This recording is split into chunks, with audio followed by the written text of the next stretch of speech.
ಕುಂದಾನಗರಿ ಬೆಳಗಾವಿಯಲ್ಲಿ ಗುರುವಾರ ಜಿಟಿ ಮಳೆಯಿಂದಾಗಿ ಜನರು ಹೈರಾಣಾಗಿದ್ದಾರೆ.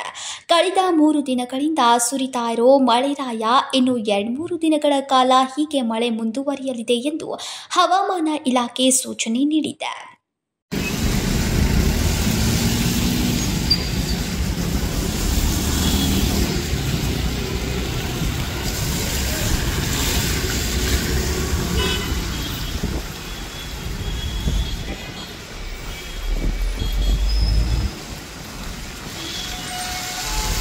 ರೈನ್ ಕೋಟ್, ಛತ್ರಿ ಹಿಡಿದು ಜನರು ಓಡಾಟ ನಡೆಸಿದ್ದು, ಮಳೆಯಲ್ಲೂ ದೈನಂದಿನ ಚಟುವಟಿಕೆಯಲ್ಲಿ ತೊಡಗಿರೋ ಜನರು ಬೆಳಗಾವಿಯ ಚೆನ್ನಮ್ಮ ವೃತ್ತ ಜಿಲ್ಲಾಧಿಕಾರಿ ಕಚೇರಿಯ ಮುಂಭಾಗದಲ್ಲಿ ಮಳೆಯಲ್ಲಿಯೇ ಜನರು ಓಡಾಟ ನಡೆಸಿದ್ದಾರೆ. Vinod Kolkar, KMM Kannada news, Belagavi.